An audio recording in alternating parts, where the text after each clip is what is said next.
تو بریک سے پہلے جیسا کہ میں آپ کو بتا رہا تھا کہ تیل کی قیمتوں کے اوپر بات کریں گے، تو جناب آبنائے ہرمز میں کشیدگی نے ایک بار پھر تیل کی قیمتوں کو بھڑکا دیا ہے، چنگاری نے بھڑکا دیا ہے۔ عالمی منڈی میں برطانوی برینٹ کروڈ آئل $113 فی بیرل سے تجاوز کر گیا ہے۔ امریکی خام تیل کی قیمتوں کا بھی ذکر کر لیتے ہیں اور WTI بھی $104 فی بیرل سے اوپر اپ گریڈ کر رہا ہے۔ کل تک یہ قیمتیں بہت بہتر ہو گئی تھیں، لیکن ہم نے پھر دیکھا، ہم بات یہ کر رہے تھے نا کہ جمعے تک یہ قیمتیں کم ہی رہیں، لیکن اب یہ دیکھ رہے ہیں ہم کہ دل سے دعا نہیں کی تھی نا لیکن جی کشیدگی بڑھ رہی ہے۔ ہم یہ بھی بتا دیتے ہیں کہ ایرانی میڈیا نے یہ دعویٰ کیا ہے کہ امریکی فوج نے دو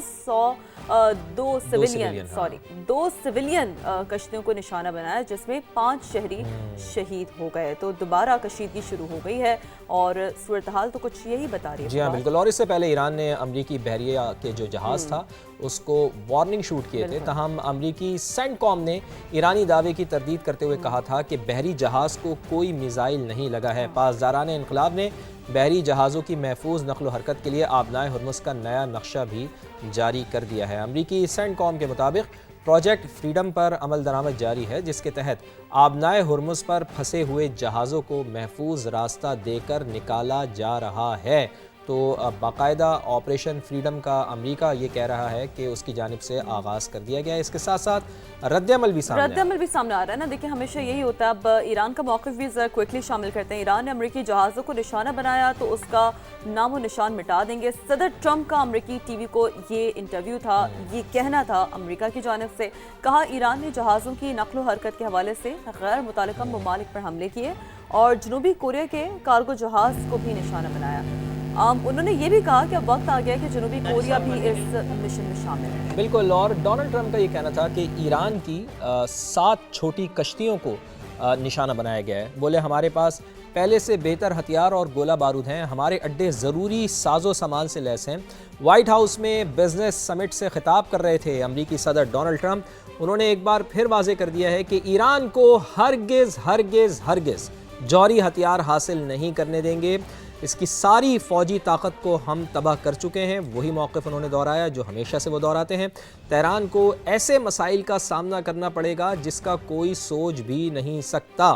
بولے کہ میں جنگ کا حامی نہیں ہوں، یعنی کہ وہی بات جو ہم نے آپ کو پہلے بتائی تھی اپنی ٹاپ سٹوری میں۔ انہوں نے کہا کہ میں ہرگز جنگ کا حامی نہیں ہوں، اور اس کے ساتھ ساتھ انہوں نے یہ بھی کہا کہ امریکی صدر نے یہ کہا ہے کہ دورہ چین کو میں بہت زیادہ اہمیت دیتا ہوں، انتہائی اہم انہوں نے قرار دیا ہے، چونکہ امریکی صدر کو کرنا ہے دورہ چین اور اس کے حوالے سے بھی وہ فکر مند ہیں۔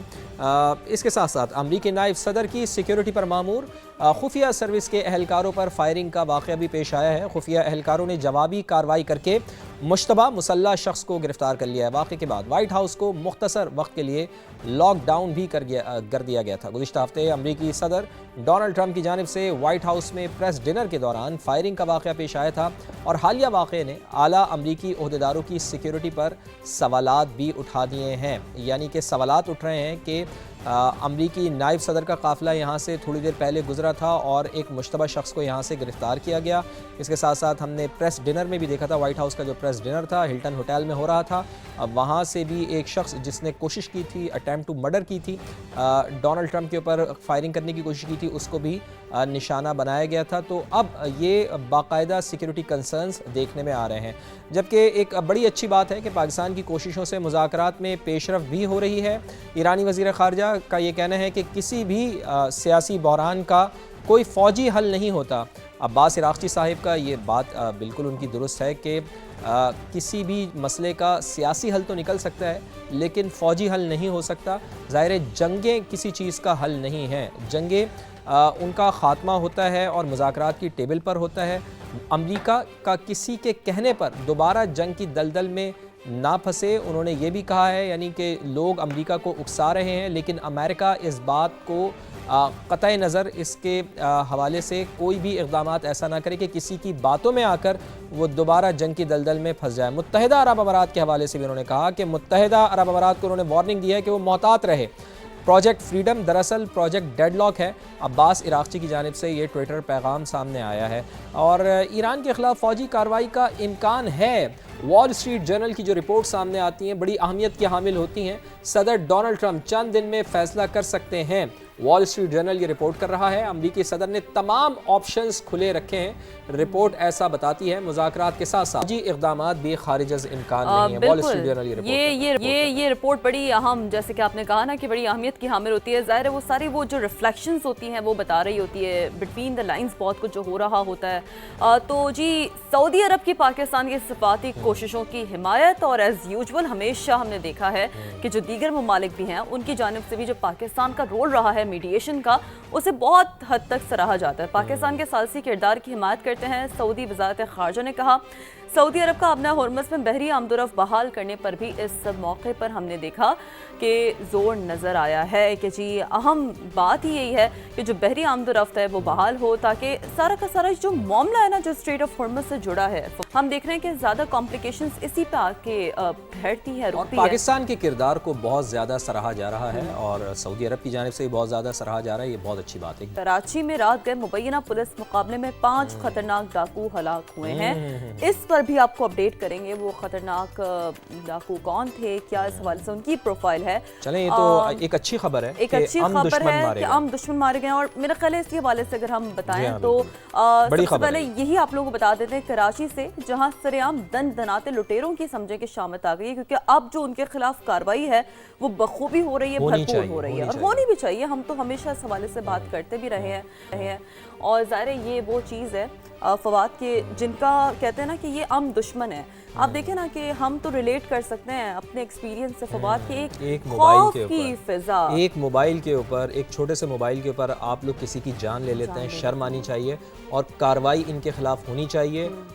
वेल डन, सिक्योरिटी इदारों को हम शाबाश देते हैं कि इस तरह की उन्होंने कार्रवाई की। न्यू कराची इंडस्ट्रियल एरिया में मुबैना पुलिस मुकाबला हुआ है, 5 डाकू मारे गए। अच्छा, ये जो न्यू कराची इंडस्ट्रियल एरिया है, इसके साथ साथ मंगोपीर का जो एरिया है, सुरजानी टाउन के जो बाज़ सेक्टर्स हैं, वहाँ पर इनकी बहुत ज़्यादा जो डाकू हैं, स्ट्रीट क्रिमिनल्स हैं, वो बहुत ज़्यादा पाए जाते हैं। चूँकि ये एक बहुत वसी इलाका है और यहाँ पर आप ये समझ लें कि ये अंडर डेवलप एरिया है, तो इस वजह से यहाँ पर जो लोग हैं जाते हैं वो ज़्यादातर लुट के ही वापस आते हैं। तो एक अच्छी कार्रवाई की गई है हमारे पुलिस की जानिब से। एक और पहलू भी है ना, चूँकि आपने कहा ना अंडर डेवलप्ड एरिया, तो वहाँ पर आपने देखा होगा कि जो सड़कें हैं ना फवाद, वो इतनी ज्यादा बम्पर्ड हैं कि उसमें इतना स्पीडी गाड़ी जब रुकती है, ठीक है, क्योंकि हम तो गुजरे हैं, हमने तो एक्सपीरियंस किया है। मोटरसाइकिल सवार बहुत होते हैं, तो मोटरसाइकिल सवार जब बहुत ज्यादा होते हैं तो फिर ऑटोमेटिकली आपने गाड़ी की या मोटर बाइक की स्पीड आपने स्लो करनी होती है उससे पास होने के लिए, और उसका फायदा उठा लिया जाता है। ये एक चीज है। तो सिर्फ क्या क्या उनसे बरामद हुआ है ये भी बता देते हैं कि हलाक होने वाले डाकुओं से असलहा बरामद हुआ है, गाड़ी बरामद हुई है जनाब, दीगर सामान भी मिला है। पुलिस के मुताबिक मुकाबले में हलाक मुल्जिमान जराइम पेशा थे जिन्होंने 15 रोज़ पहले ही 20 अप्रैल को ख्वाजा अजमेर नगरी के इलाके में डकैती मुज़ाहमत पर एक ताजिर को कत्ल किया था। देखें, आपने एक ताजिर को कत्ल कर दिया, उसका पूरा ख़ानदान किस हद तक इससे मुतासर हुआ होगा, इस बात का आप अंदाज़ा लगा सकते हैं। तो इन लोगों को नकेल डालने के लिए कानून नाफिज करने वाले इदारों के इस तरह के ऑपरेशंस होने चाहिए। ये एक ऑपरेशन पर ही बस नहीं कर देना चाहिए बात।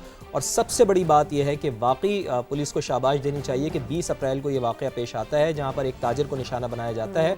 पुलिस इन्वेस्टिगेट करती है और फिर इनको बाकायदा ट्रैप करके इनको पकड़ने की कोशिश करती है और फिर इस मुकाबले में इन लोगों को मार दिया जाता है। बहुत अच्छा इक़दाम। और एसएसपी सेंट्रल का ये बताना है इस हवाले से, अगर हम बात करें केस की, कि हाई प्रोफाइल क्रिमिनल्स बैंक से रकम लेकर निकलने वाले शहरियों को भी लूटते थे।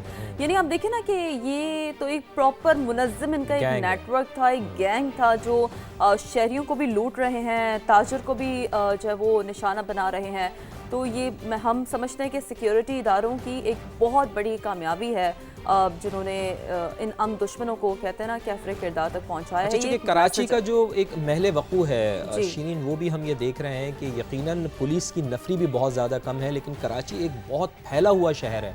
ज़ाहिर है, अगर आप सुरजानी से लेके किमाड़ी तक की बात करें, किमाड़ी से लेके आप मलीर तक की बात करें, मलीर से लेके आप लांडी की बात करें या दीगर सेंट्रल पॉइंट जो सदर वगैरह है वहाँ की बात करें, तो इसको मैनेज करना वाकई कोई शक नहीं कि कानून नाफिज करने वाले इदारों के लिए एक बहुत बड़ा चैलेंज है। हाँ। और जो पुलिस की नफरी है या सिक्योरिटी इदारों की जो नफरी है, इसको भी बढ़ाना चाहिए, क्योंकि एक मेट्रोपॉलिटन सिटी है ना, ज़्यादा चैलेंजेस वहाँ पर नो डाउट ज़्यादा। अच्छा, शहर कायद के हवाले से हमने आपको बता दिया। फैसलाबाद के इलाके रशीदाबाद में भी CCD का डाकुओं से मुकाबला हुआ है, जिसमें 4 डाकू हलाक हुए हैं और हुकाम का इस हवाले से ये कहना है कि CCD के अहलकार डाइव रोड पर डाकुओं की गिरफ्तारी के लिए पहुंचे तो मुलजिमान ने फायरिंग कर दी।